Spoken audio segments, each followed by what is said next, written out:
कहानी शुरू होती है 1929 से। जंग खत्म हो चुकी है, दुनिया थकी हुई है। इसी बीच डॉक्टर रिटर और उसकी पत्नी इस आइलैंड पर पहुंचते हैं जहां वो बाकी जिंदगी गुजारने की उम्मीद करते हैं। रिटर को लिखने का शौक है। वो अपने विचार, अपने अनुभव सब कुछ नोट कर लेता है। जब भी कोई जहाज दूर से गुजरता है वो अपने नोट्स उन तक पहुंचा देता है जिन्हें बाद में शहर में पढ़ा जाता है। समय उड़कर 3 साल आगे चला जाता है। 1932 में इस आइलैंड पर एक और शख्स आता है, हाइंज। उसके साथ उसकी पत्नी मार्गरेट और छोटा बेटा भी होता है। ये पूरा परिवार यहाँ बसने की उम्मीद लेकर आया है। रिटर उन्हें देखकर हक्का बक्का रह जाता है क्योंकि वो इस आइलैंड को सिर्फ अपने लिए समझ चुका था।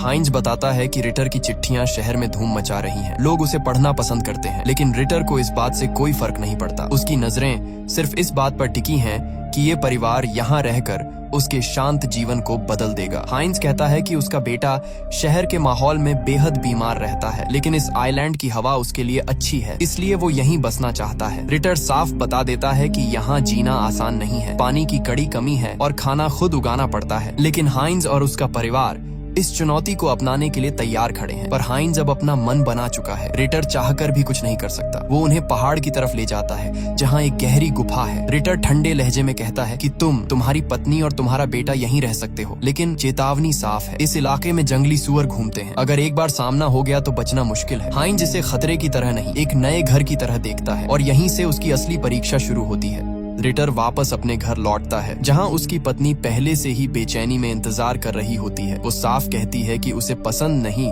कि लोग इस आइलैंड पर आते जा रहे हैं। रिटर भी आधी रात जैसा सन्नाटा लेकर जवाब देता है कि ये लोग ज्यादा देर टिक नहीं पाएंगे। यहाँ जीवन आसान नहीं है, पानी दुर्लभ है, फसलें खिलाना मुश्किल है, वो खुद ही थक कर लौट जाएंगे। ये सुनकर उसकी पत्नी के चेहरे पर हल्की राहत आ जाती है। लेकिन अगले ही दिन हाइंज मेहनत में टूट पड़ता है। गर्मी हो या तेज हवा, वो रुकता नहीं। वो एक गहरा गड्ढा बनाता है ताकि बारिश का पानी जमा हो सके और पीने के लिए कुछ भरोसेमंद मिल जाए। मगर इसी बीच मार्गरेट की तबीयत बिगड़ने लगती है। उसकी सांसें भारी होने लगती हैं। हाइंज घबरा जाता है, लेकिन मार्गरेट मुस्कुराकर बताती है कि वजह डर की नहीं, खुशी की है। वो प्रेग्नेंट है। ये सुनकर हाइंज की आंखों में उम्मीद लौट आती है। उसे लगता है कि शायद ये टापू उनकी किस्मत बदल देगा। दिन गुजरते हैं। एक सुबह जब हाइंज काम में लगा होता है तभी दूर से गोली चलने की तेज आवाज आती है। हवा कुछ पल के लिए रुक जाती है। रिटर भी घबराकर उसी दिशा में दौड़ता है। दोनों बीच पर पहुंचते हैं और वहाँ नजारा बिल्कुल अलग होता है। एक लड़की एलियोस अपने 2 प्रेमियों और एक नौकर के साथ टापू पर उतरी है। वो इस जगह को देखकर फूली नहीं समा रही। उसकी आंखों में चमक है, जैसे किसी नए साम्राज्य की शुरुआत देख रही हो।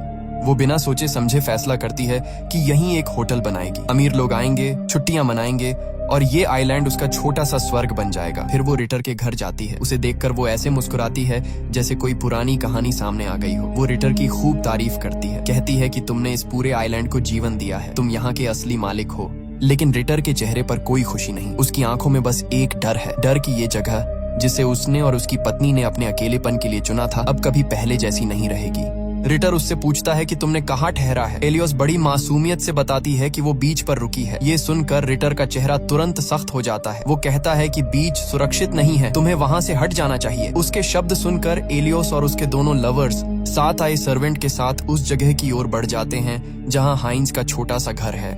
लेकिन वहाँ पहुँचते ही एलियोस ऐसी हरकत कर बैठती है जो माहौल को पल भर में बदल देती है। वो उसी पानी के गड्ढे में नहाना शुरू कर देती है जिसे हाइंज ने अपनी गर्भवती पत्नी और बच्चे के लिए पीने का पानी जमा करने के लिए बनाया था। हाइंज जब ये देखता है तो उसका खून खौल उठता है। वो लगभग चिल्लाते हुए कहता है कि ये पानी पीने के लिए है, खेलने के लिए नहीं।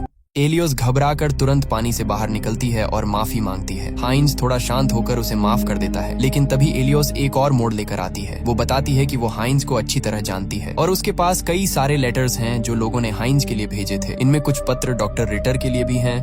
वो कहती है कि अपने लेटर्स अलग कर लो और बाकी रिटर को दे देना। हाइंज मजबूरी में रिटर के घर आता है और उन्हें लेटर्स दे देता है। लेटर्स पहले से खुले हुए होते हैं। हाइंज साफ कहता है कि उसने इन्हें नहीं खोला। रिटर तुरंत समझ जाता है कि एलियोस इन दोनों के बीच दरार डालना चाहती है, क्योंकि अगर उसे सच में पत्र देने होते तो वो सीधे पहले ही दे देती। रिटर के चेहरे पर झुंझलाहट नहीं बल्कि एक ठंडी सी समझदारी उतरती है। ये बात हाइंज के दिल में चुभ जाती है। वो एलियोस के पास जाकर पूछता है कि आखिर उसने ऐसा क्यों किया। एलियोस तुरंत अपनी सफाई पेश करती है। वो कहती है कि ये सब उसकी गलती नहीं है। जब वो पहली बार आई थी तो उसे रिटर ने ही यहाँ भेजा था और वो गड्ढे में नहा गई तो उसमें भी रिटर की गलती है, क्योंकि उसे बताया ही नहीं गया कि वो पीने का पानी है। अब हाइंज के मन में शक की एक मोटी परत बैठ जाती है। उसे यकीन होने लगता है कि डॉक्टर रिटर नहीं चाहता कि यहाँ उसके अलावा कोई और टिक पाए, लेकिन उसके पास कोई पक्का सबूत नहीं है, बस एक एहसास है जो धीरे धीरे डर में बदल रहा है। दिन बीतते जाते हैं। हाइंज अपने परिवार के साथ पूरी जान लगाकर मेहनत करता है। आखिरकार उसकी मेहनत रंग लाती है। पहली बार इस टापू की जमीन पर सब्जियां उगती हैं। इन्हें देखते ही हाइंज की आंखों में चमक आ जाती है। उसे लगता है कि इस आइलैंड ने आखिरकार उन्हें स्वीकार कर लिया है। कुछ ही दिनों में एलियोस अपने पूरे दल के साथ वहीं रहने आ जाती है। वो कहती है कि समंदर के किनारे इतनी गर्मी है कि वहाँ सांस लेना भी मुश्किल है, इसलिए अब वो अपने दोनों लवर्स और सर्वेंट के साथ हाइंज के घर के पास ही डेरा डालेगी और जैसे ही उसका होटल प्रोजेक्ट शुरू होगा वो यहाँ से चली जाएगी। लेकिन उसके आने से इस छोटे से टापू का संतुलन पहले ही हिल चुका है। अगली सुबह दृश्य बदलता है। हाइंज बाहर काम कर रहा होता है और उसकी पत्नी मार्गरेट घर पर अकेली। अचानक उसे तेज दर्द शुरू होता है। वो लड़खड़ाती हुई बाहर आती है जहाँ एलियोस का कैंप लगा है। वो आवाज लगाती है, मदद मांगती है, लेकिन वहाँ कोई नहीं, क्योंकि एलियोस के दोनों लवर्स उसी समय मार्गरेट के घर में घुसे हुए हैं। वो उसके खाने पीने का सामान चुरा रहे हैं, जैसा कि एलियोस ने उन्हें पहले ही कहा था। मार्गरेट जब अंदर लौटती है तो दोनों चोर तुरंत छुप जाते हैं। दर्द बढ़ता जा रहा है और अब मार्गरेट समझ जाती है कि उसे अकेले ही बच्चे को जन्म देना पड़ेगा।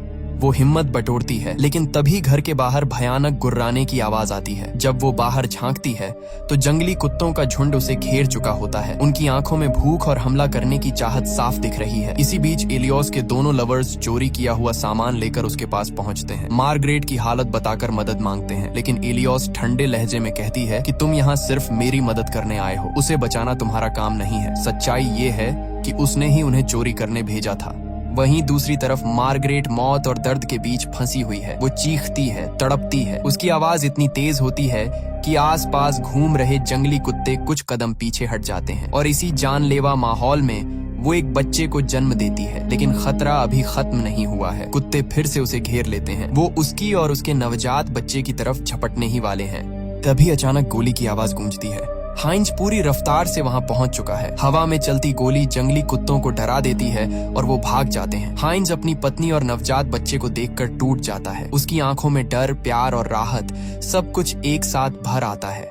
उसे पता है कि अब सिर्फ डॉक्टर रिटर ही उसकी पत्नी को बचा सकते हैं। वो तुरंत रिटर के घर भागता है, लेकिन रिटर ठंडे चेहरे के साथ मदद से इनकार कर देता है। ये देखकर रिटर की पत्नी खुद बेचैन हो जाती है। वो कहती है कि तुम्हें उसकी मदद करनी ही चाहिए। आखिरकार रिटर अनमने मन से हाइंज के घर जाता है और जांच करके बताता है कि मार्गरेट के अंदर अब भी मांस का एक टुकड़ा फंसा है। अगर उसे तुरंत नहीं निकाला गया तो उसकी जान जा सकती है और इसके लिए उन्हें गर्म पानी की जरूरत होगी।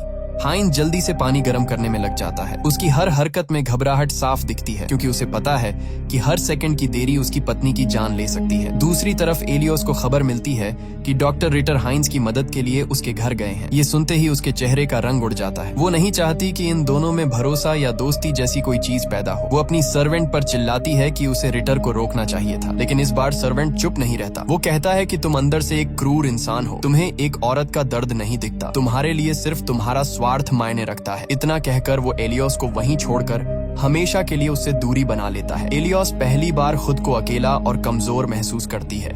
उधर डॉक्टर रिटर की मदद से मार्गरेट की हालत धीरे धीरे ठीक हो जाती है। कुछ महीनों में वो पूरी तरह सामान्य हो जाती है, लेकिन अब मौसम बदला हुआ है। गर्मी इतनी बढ़ चुकी है कि पानी की हर बूंद कीमती बन गई है। हर तरफ सूखा और बेचैनी है। डॉक्टर रिटर, जिनकी पहचान उनके लिखने के जुनून से है, खुद को भीतर से खाली महसूस करते हैं। उन्हें नए विचार नहीं मिलते। लोगों के बढ़ते शोर, टकराव और लालच से उनका मन हर दिन और उलझता जाता है। उनके लिए ये आइलैंड अब पहले जैसा शांत नहीं रहा।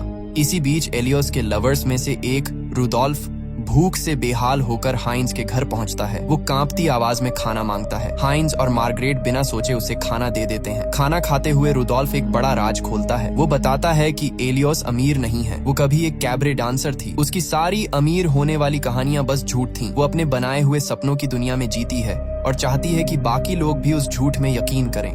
अगले दिन आइलैंड पर एक और नया चेहरा आता है, एक इंडस्ट्रियलिस्ट कई नौकरों के साथ। उसकी मौजूदगी ही बताती है कि वो बेहद ताकतवर और सफल आदमी है। जब एलियोस को ये पता चलता है तो वो घबराकर अपने साथियों को हुक्म देती है कि कैंप तुरंत साफ करो। वो चाहती है कि इस अमीर आदमी को किसी भी तरह अपने मोहजाल में फंसाया जाए, लेकिन किस्मत की चाल अलग होती है। ये इंडस्ट्रियलिस्ट यहाँ एलियोस के लिए नहीं, बल्कि सिर्फ डॉक्टर रिटर से मिलने आया है। उसने रिटर के लिखे हुए लेख पढ़े थे और उनसे गहराई से प्रभावित हुआ था। वो रिटर के लिए ढेर सारा सामान भी लाया है, खाना, टूल्स और सर्वाइवल के लिए जरूरी चीजें। ये देखकर रिटर महीनों बाद पहली बार खुश होते हैं। शाम को सब एक छोटी सी गैदरिंग करते हैं। इंडस्ट्रियलिस्ट सबके बारे में अच्छी बातें करता है। वो हाइंस और उसकी मेहनत की तारीफ करता है और फिर मुस्कुराते हुए मार्गरेट की तरफ देखकर कहता है, तुमने इस आइलैंड पर जन्म लेने वाले पहले बच्चे को जन्म दिया है। ये जगह हमेशा तुम्हारा नाम याद रखेगी। कुछ देर बाद सब अपने अपने घर लौट जाते हैं, लेकिन एलियोइस वहीं खड़ी रहती है। उसका चेहरा अभी भी उस रिजेक्शन की चुभन से भरा हुआ है। वो आखिरी कोशिश में उस इंडस्ट्रियलिस्ट के पास जाती है, खुद को मुस्कुराहट के पीछे छिपाती है, लेकिन वो सीधा जवाब देता है कि उसे इसमें कोई दिलचस्पी नहीं है। यह एक छोटा सा वाक्य एलियोइस पर हथौड़े की तरह गिरता है। शायद पहली बार किसी ने उसे साफ साफ ठुकराया है। उसके लिए ये बात सहना मुश्किल है। अगली सुबह इंडस्ट्रियलिस्ट आइलैंड छोड़ देता है। शांति लौटती है, लेकिन ज्यादा देर तक नहीं। डॉक्टर रिटर जब घर पहुंचते हैं और सामान चेक करते हैं तो उनके चेहरे पर हैरानी और गुस्सा दोनों दिखते हैं। इंडस्ट्रियलिस्ट जो भी खाना और जरूरी सामान उनके लिए छोड़ गया था वो सब गायब है और रिटर को तुरंत समझ आ जाता है कि ये काम किसने किया होगा। वो बिना वक्त गंवाए हाइंस के पास जाते हैं। उनकी आवाज में गुस्सा छुपा नहीं रहता। वो हाइंस से कहते हैं कि अब उसे फैसला करना होगा, वो रिटर के साथ है या एलियोइस के साथ। हाइंस गहरी सांस लेता है और कहता है कि वो रिटर के साथ है। इसके बाद दोनों अपनी बंदूकें लेकर एलियोइस के कैंप की तरफ बढ़ते हैं। माहौल भारी है, जैसे हवा भी रुककर देख रही हो कि आगे क्या होगा। रिटर उसे घूरकर पूछते हैं कि खाना कहाँ है। एलियोइस बिना घबराए कहती है कि उसे कुछ नहीं पता। फिर वो चतुराई से हाइंस को भड़काने की कोशिश करती है। वो कहती है कि अगर मैं खाना वापस भी दे दूं तो तुम्हें क्या लगता है डॉक्टर रिटर उसे तुम्हारे साथ बांटेंगे? इससे पहले की बात और बिगड़े, एलियोइस का लवर पिस्टल निकाल लेता है। हवा में तनाव का भार और बढ़ जाता है, लेकिन तभी मार्गरेट वहां पहुंचती है। उसकी आवाज थकी हुई है लेकिन सच्चाई से भरी है। वो कहती है कि अगर हम जैसे कम लोग भी आपस में लड़ने लगे तो ये आइलैंड हम सबको निगल जाएगा, किसी को फायदा नहीं होगा। यह बात सबको कुछ पल के लिए शांत कर देती है। रिटर बिना कुछ कहे अपने घर लौट जाते हैं। अंदर जाते ही वो अपना टाइपराइटर उठाते हैं, वही टाइपराइटर जो उनकी पहचान था, जिस पर वो सालों से अपने विचार लिखते आए थे। वो उस पर गोली चलाते हैं और उसे तोड़ देते हैं, जैसे वो खुद अपनी कहानी का एक हिस्सा खत्म कर रहा हो। वो अपनी पत्नी से बस इतना कहते हैं कि वो शिकार पर जा रहे हैं। उनकी आवाज में एक अजीब सा खालीपन है, जैसे वो किसी फैसले के बहुत करीब पहुंच चुके हैं। उधर दूसरी तरफ एलियोइस का लवर डॉल्फ चुपचाप हाइंस और मार्गरेट के घर जाता है और उनके साथ खाना खाता है। उसे खुद पता नहीं कि अब वो किसका आदमी है। हवा में बेचैनी घुल चुकी है और आइलैंड पर कोई नहीं जानता कि अगला तूफान किस दिशा से उठेगा। उसी रात एलियोइस डॉल्फ को अपने पास बुलाती है। वो उसका सामान उसे थमाते हुए मीठी आवाज में पूछती है, क्या तुम सच में यहाँ से जाना चाहते हो? उसकी आंखों में बनावटी आंसू चमकते हैं। डॉल्फ को लगता है जैसे वो टूट रही हो, लेकिन असल में वो पूरा नाटक कर रही होती है। कुछ ही पलों में दोनों करीब आ जाते हैं और माहौल अजीब तरह की खामोशी से भर जाता है। उधर हाइंस और मार्गरेट अपने घर के अंदर होते हैं, तभी बाहर उन्हें सरसराहट सुनाई देती है। गर्मी और पानी की किल्लत ने सबको बेचैन कर रखा था, इसलिए उन्हें लगता है कोई उनका पानी चुरा रहा है। घबराहट और गुस्से में हाइंस बाहर की तरफ गोली चला देता है। लहूलुहान सन्नाटा छा जाता है। जब वो दोनों बाहर जाकर देखते हैं तो जमीन पर डॉक्टर रिटर की पत्नी का डोंकी पडड्डा होता है। वो बेचारा बस प्यासा था और पानी पीने आया था और अब उसकी मौत हो चुकी है। ये वही डोंकी था जो डॉक्टर रिटर के लिए करीब करीब परिवार जैसा था।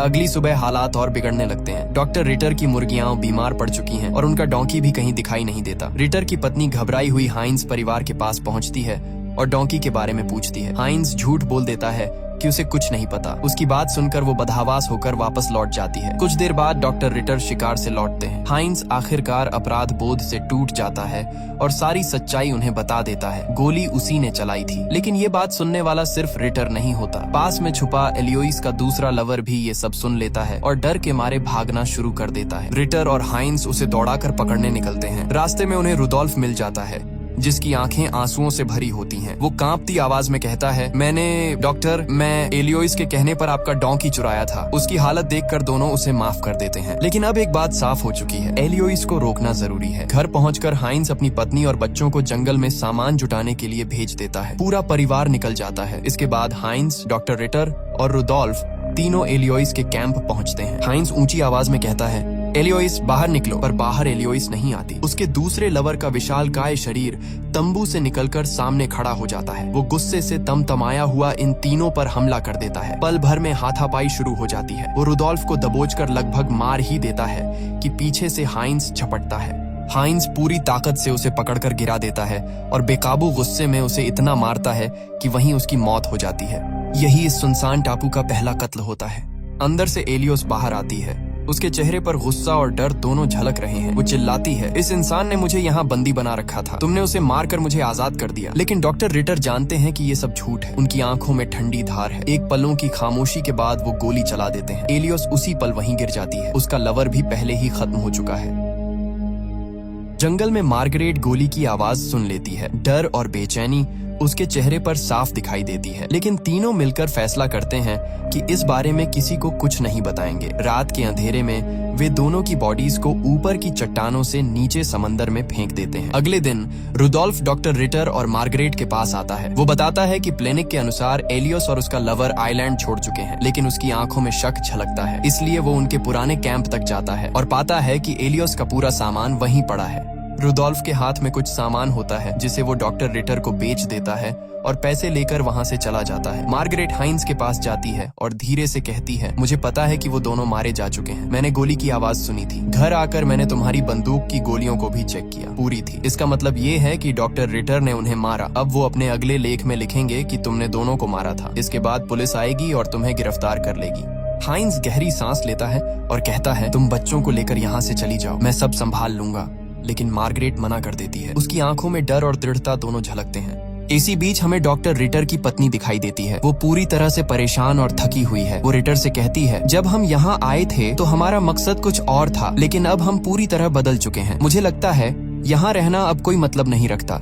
इतना कहकर वो घर से बाहर निकल जाती है। हवा में सन्नाटा छा जाता है। अब सब कुछ बदल चुका है। आइलैंड की ये चुप्पी केवल खौफ और रहस्यों से भरी हुई है। तभी मार्गरेट डॉक्टर रिटर की पत्नी के पास आती है। उसके हाथ में कुछ मुर्गियाओं और अंडे होते हैं। वो गंभीर आवाज में कहती है, तुम्हारी मुर्गियाओं बीमार हैं, इन्हें मत खाना वरना तुम्हारी जान जा सकती है। फिर उसकी बात बदलती है। वो धीरे से बताती है, डॉक्टर रिटर ने एलियोस और उसके लवर को मार दिया है। ये सुनते ही डॉक्टर रिटर की पत्नी की आंखों में आग सी झलक उठती है। वो घर लौटती है, लेकिन उसके मन में एक अजीब सा इरादा पल रहा होता है। डॉक्टर रिटर उसे बताते हैं, आज मैंने अपना अगला लेख पूरा कर लिया है, आज हम सेलिब्रेट करेंगे। डॉक्टर रिटर की पत्नी मुस्कुराते हुए कहती है, मैं तुम्हारे लिए खाना बनाती हूँ। लेकिन ये मुस्कुराहट भयानक होती है। जानबूझकर वो वही बीमार मुर्गियां पकाती है जिन्हें खाने से मौत तक हो सकती है। डॉक्टर रिटर उन्हें खाते हैं। शुरू में सब सामान्य लगता है, लेकिन जल्दी ही उनकी तबीयत बिगड़ने लगती है। पेट में तेज दर्द, उल्टी, कमजोरी, सब कुछ फूड पॉइजनिंग का असर है। मार्गरेट और हाइंस डॉक्टर रिटर की हालत देखकर दौड़ते हैं। उनके आते ही मार्गरेट समझ जाती है कि क्या हुआ है। वो देखती है कि डॉक्टर रिटर की पत्नी ने उसे जानबूझकर जहर दिया था। उसका दिमाग चालाकी और क्रूरता से भरा हुआ था। अब डॉक्टर रिटर की पत्नी उनके पास आती है। उसकी आंखों में ठंडी मुस्कान है। वो कहती है, तुम अमर होने वाले हो। डॉक्टर रिटर धीरे से मुस्कुराते हैं, लेकिन उनके चेहरे पर पीड़ा और समझदारी झलकती है। वो जानते हैं कि यह जहर सिर्फ शरीर नहीं बल्कि उनकी आत्मा को भी तड़पाएगा। वो कहते हैं, जिस तरह से मैं तड़प रहा हूँ उसी तरह से तुम भी तड़पोगी। कुछ ही पल बाद डॉक्टर रिटर की मौत हो जाती है। उनकी आंखों में सवाल और दर्द दोनों रह जाते हैं और आइलैंड पर सन्नाटा फैल जाता है। अब ये जगह सिर्फ रहस्य, खौफ और मौत की गूंज से भरी हुई है। डॉक्टर रिटर की मौत के कुछ समय बाद पुलिस ऑफिसर्स आइलैंड पर आते हैं। दरअसल मरने से पहले डॉक्टर रिटर ने उन्हें एक लेटर लिखा था। लेटर में उन्होंने लिखा था कि एलियोस और उसका एक लवर गायब हो चुके हैं और उन्हें शक है कि हाइंस ने ही उन्हें मार दिया होगा। पुलिस ऑफिसर्स हाइंस के घर पहुंचते हैं, जहां उसकी पत्नी मार्गरेट रहती है। वे उससे पूछते हैं, हाइंस कहाँ है? उसने किसी को मारा है? मार्गरेट शांत रहकर जवाब देती है, उसने किसी को नहीं मारा। लेकिन पुलिस इंस्पेक्टर बेफिक्री से कहता है, इसका कोई फायदा नहीं। डॉक्टर रिटर की पत्नी ने गवाही दे दी है कि हाइंस ने ही एलियोस और उसके लवर को मारा है। ये सुनकर मार्गरेट का गुस्सा उबल पड़ता है। वो सख्ती से कहती है, डॉक्टर रिटर को मारने वाला कोई और नहीं बल्कि उनकी अपनी पत्नी है। उसने जानबूझकर उन्हें बीमार मुर्गियां खिलाईं, जिससे उन्हें फूड पॉइजनिंग हुई और उनकी मौत हो गई। पुलिस इंस्पेक्टर पूरी तरह से कंफ्यूज हो जाता है। आखिरकार वो फैसला करता है कि इस केस को छोड़कर वापस चला जाएगा। जाते समय डॉक्टर रिटर की पत्नी और बाकी लोग भी उसके साथ चले जाते हैं। अब आइलैंड पर सिर्फ हाइंस, उसकी पत्नी मार्गरेट और उनके बच्चे रह जाते हैं। यानी कि ये पूरा आइलैंड अब उनके कब्जे में है। कई साल गुजर जाते हैं। सन 1943 में डॉक्टर रिटर की पत्नी की मृत्यु हो जाती है। मरने से पहले उसने सब कुछ लिखकर छोड़ दिया, जो कुछ भी उस आइलैंड पर हुआ था। इस वजह से लोगों को बाद में इस कहानी का पता चलता है। उसके बाद मार्गरेट भी किताब लिखती है। इस किताब में आइलैंड की कहानी है जो डॉक्टर रिटर की पत्नी की कहानी से बिल्कुल अलग है। इसलिए सच्चाई आज भी अधिकांश लोगों से छुपी रहती है। मार्गरेट अपने पूरे परिवार के साथ आइलैंड पर रहती है। सन 2000 में उसकी मृत्यु हो जाती है, उम्र 96 साल। उसका पूरा परिवार आज भी उसी आइलैंड पर रहता है। उन्होंने वहाँ कई रिजॉर्ट्स बनाए हैं जहाँ टूरिस्ट आते हैं और उनकी आमदनी होती है। इसी के साथ फिल्म की कहानी यहीं समाप्त होती है। उम्मीद है कि ये कहानी आपको रोमांचक, रहस्यमय और यादगार लगी होगी।